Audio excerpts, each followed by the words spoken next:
Does this man look like a plumber to you from any angle, or a social activist? Why is then the Western media constantly focusing on him as a plumber and not an extremist that he was? India did not brand him an extremist simply because he holds a gun here, no. But because of decades of tracking his criminal record of extortion, bomb blasts and murders. International media has extensively reported on India-Canada tensions lately over Canadian Prime Minister's allegations of a potential link of killing designated terrorist Hardeep Singh Nijjar.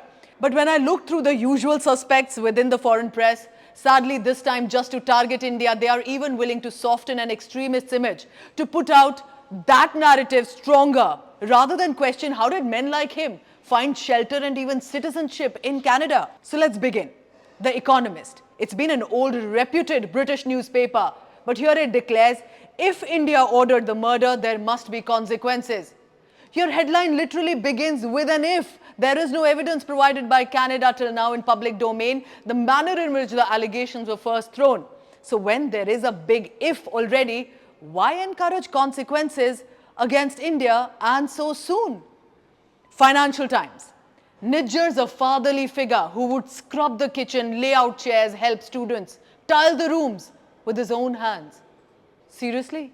This is written by two Canada-based journalists who spoke to some locals, as it appears, possibly allies of Hardeep Singh Nijjar.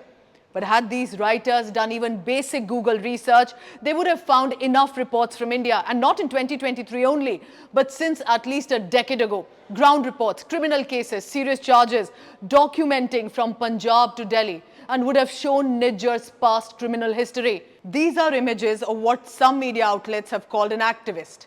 Hardeep Singh Nijjar wielding an assault rifle, it's a Kalashnikov, in Pakistan.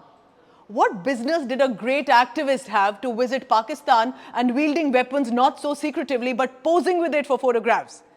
Does the world not know what Pakistan has done to harm India or the entire subcontinent for decades with sheltering extremists and terrorists? In the same shirt, another image has cropped up with a group in Pakistan with Nijjar, sharing space with Jagtar Singh Tara, an accused in the assassination of former Punjab Chief Minister Byan Singh, has also surfaced online.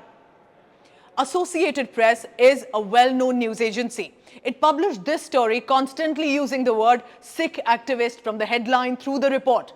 It was picked up by many news foreign organizations, including the PBS here, and unsurprisingly by the Washington Post. That did not disappoint at all. The WAPO quotes some locals, known probably to Nijjar, that he advocated a peaceful, democratic path to Sikh homeland. Where is the peaceful or the democratic path in any of the details that have come? Let me tell you again, just to remind you about some cases against this plumber. Nijjar was wanted in several cases, including the 2007 bomb blast that killed 6 and injured 42 in Ludhiana.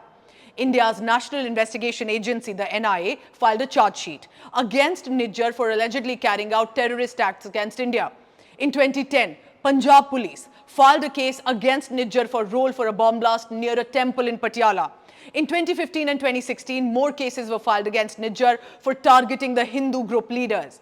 According to security agencies, Nijjar was actively involved in recruiting and training people to spread and return terrorism back to Punjab.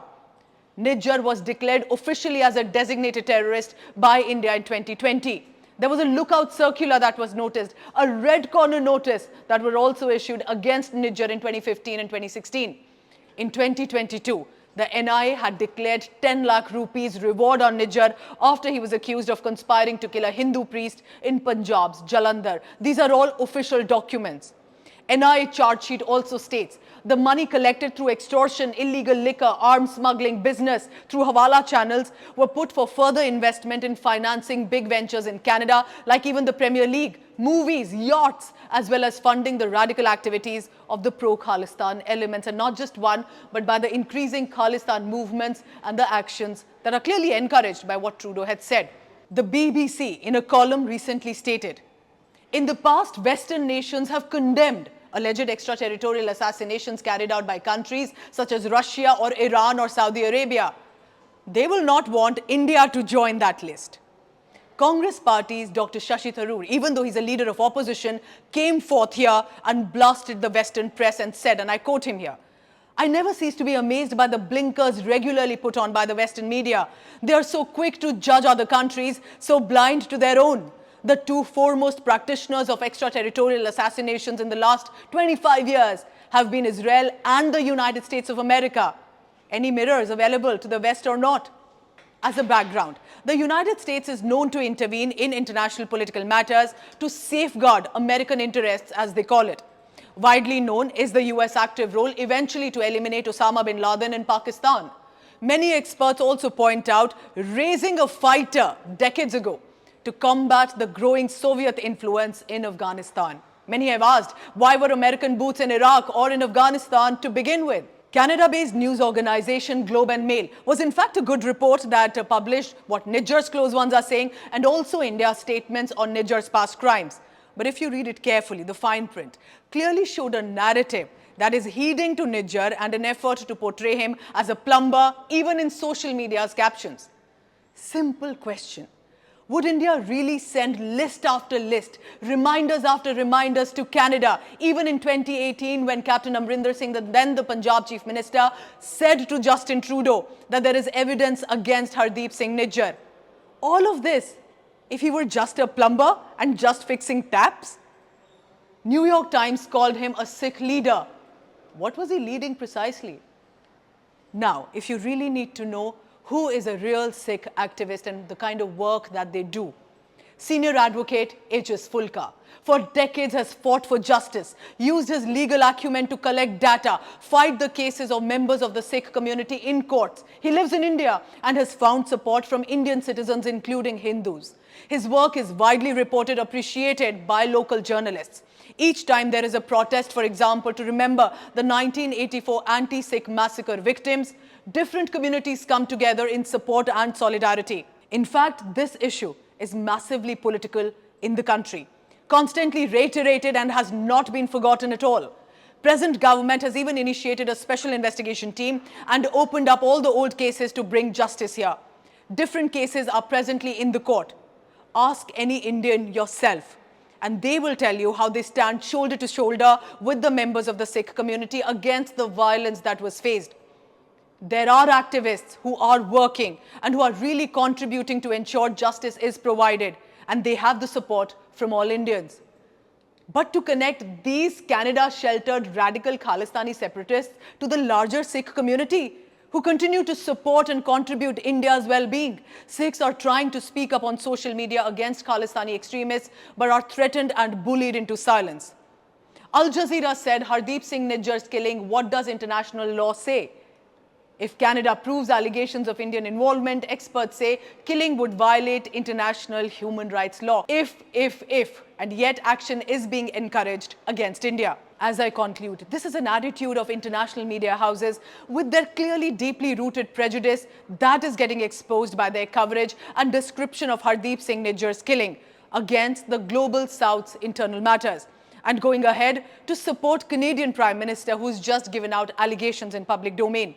And just to reiterate, the seva that is being highlighted constantly about Hardeep Singh Nijjar, let me tell you something about that. Every devout Sikh does this seva, this public service at any Gurdwara across the world. The basic tenet of the Sikh religion describes a life of public service.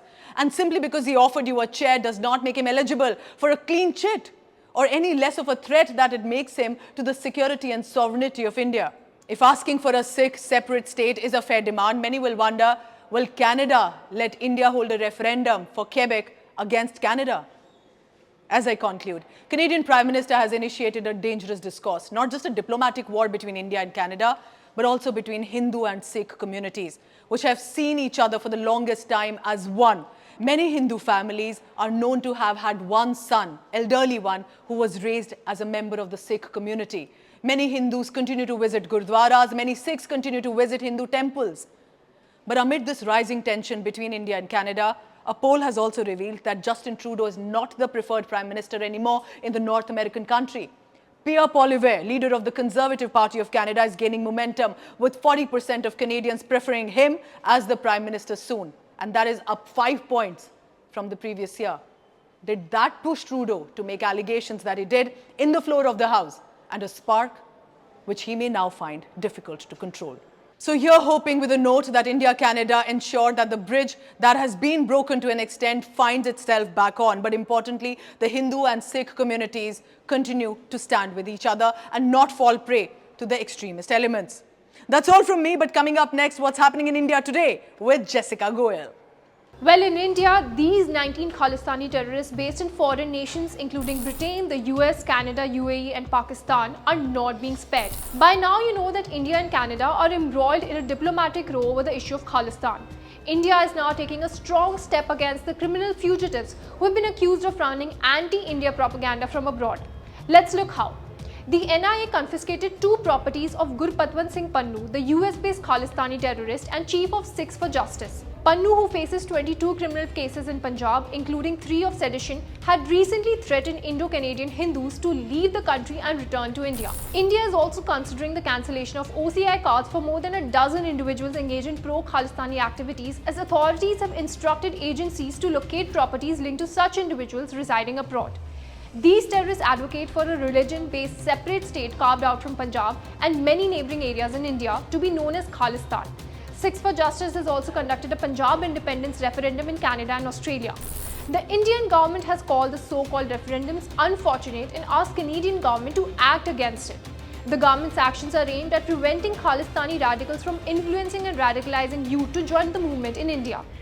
In 2019, India officially designated Sikhs for Justice as an unlawful association. As per the NIA probe, Pannu has been actively encouraging Punjab-based gangsters and youth via social media to support the cause of an independent Khalistan state. Well, that's how India is combating the Khalistani movement.